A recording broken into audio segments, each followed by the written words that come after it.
बगैर मायावती विपक्षी गठबंधन की धार उतनी तेज नहीं, साथ आने पर बीजेपी को हो सकता है काफी नुकसान। बगैर मायावती विपक्षी गठबंधन की धार उतनी तेज नहीं, साथ आने पर बीजेपी को हो सकता है काफी नुकसान। बगैर मायावती विपक्षी गठबंधन कितना है कारगर? आगामी लोकसभा चुनाव में अब 7 से 8 महीने का ही वक्त बचा है। बीजेपी की अगुवाई में एनडीए के सामने कड़ी चुनौती पेश करने के लिए कांग्रेस समेत 26 विपक्षी दलों का गठबंधन Indian national developmental inclusive alliance (INDIA) India बना है। ये गठबंधन अपनी चुनावी रणनीति को आगे बढ़ाने के लिए अपनी तीसरी बैठक की तैयारियों में जुटा है। 31 अगस्त और 1 सितंबर को मुंबई में होने वाली इस बैठक में संभावना है कि सीट बंटवारे के फॉर्मूले पर विपक्षी दलों के बीच बातचीत हो सकती है। दिल्ली की 7 लोकसभा सीटों को लेकर कांग्रेस और आम आदमी पार्टी के नेताओं के बीच बयानबाजी चल रही है। ऐसे में मुंबई की बैठक में विपक्षी दलों के बीच इस बात पर भी मंथन होने की पूरी संभावना है कि कैसे 2024 के चुनाव तक विपक्षी एकता को सुनिश्चित किया जाए।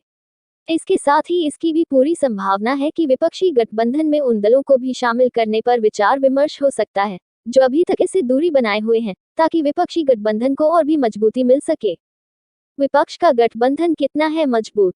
प्रधानमंत्री नरेंद्र मोदी की अगुवाई वाली एनडीए सरकार लगातार तीसरी बार सत्ता हासिल न कर पाए, विपक्षी गठबंधन और एकजुटता का यही मकसद है। हालांकि विपक्ष के इस गठबंधन से मायावती, के चंद्रशेखर राव, जगन मोहन रेड्डी और नवीन पटनायक जैसे नेता और उनकी पार्टियों ने किनारा करने का फैसला किया है। विपक्ष का ये मिलन कितना कारगर साबित होगा, ये तो लोकसभा चुनाव के नतीजों के बाद ही सही तरीके से पता चल सकेगा। लेकिन मायावती, के चंद्रशेखर राव, जगन मोहन रेड्डी और नवीन पटनायक के इस विपक्षी एकता से दूरी बनाने से INDIA की धार उतनी मजबूत नहीं रहेगी, इसमें कोई राय नहीं है। अगर ये सारे नेता भी विपक्षी गठबंधन का हिस्सा बन जाते तो फिर बीजेपी के लिए 2024 में मुश्किलें काफी बढ़ सकती थी। विपक्षी गठबंधन के लिए मायावती का महत्व। इनमें सारे नेताओं में से भी एक नाम ऐसा है जिसके विपक्षी गठबंधन का हिस्सा बनने से सबसे ज्यादा प्रभाव पड़ेगा।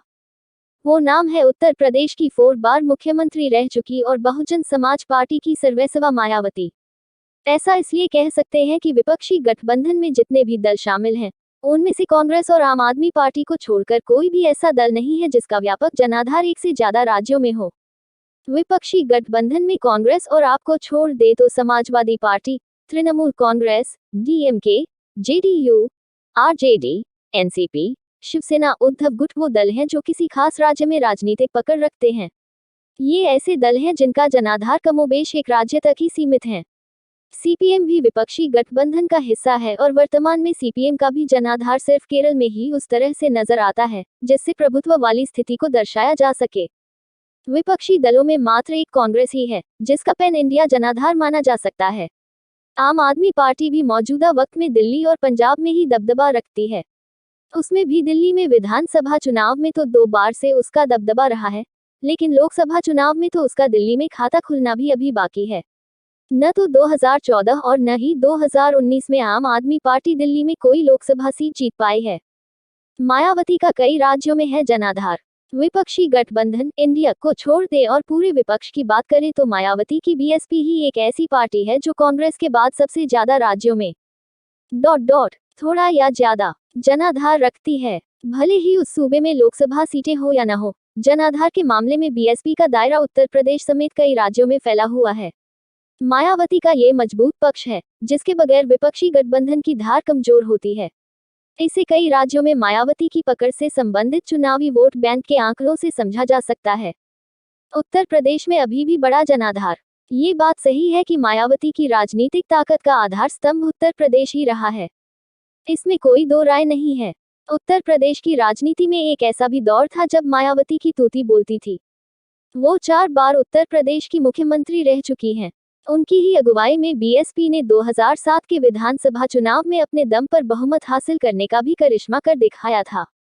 इस चुनाव में BSP को राज्य की कुल 403 में से 206 सीटों पर जीत मिली थी। हालांकि 2012 के विधानसभा चुनाव से BSP की राजनीतिक जमीन उत्तर प्रदेश में दरकने लगी और 2022 के विधानसभा चुनाव में जाकर BSP की हालत इतनी खराब हो गई कि उसे महज एक सीट से संतोष करना पड़ा। उसी तरह से लोकसभा चुनावों की बात करें तो 2009 में BSP 20 सीट तक जीत गई थी। हालांकि उसके अगले ही चुनाव यानी 2014 में BSP का खाता तक नहीं खुला।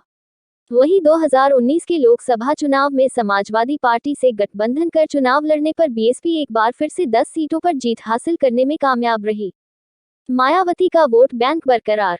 ये तथ्य है कि वर्तमान में उत्तर प्रदेश में मायावती की अकेले दम पर स्थिति उतनी मजबूत नहीं है और पिछले 1.5 दशक में सीटों पर जीत हासिल करने के लिहाज से बीएसपी विधानसभा और लोकसभा दोनों तरह के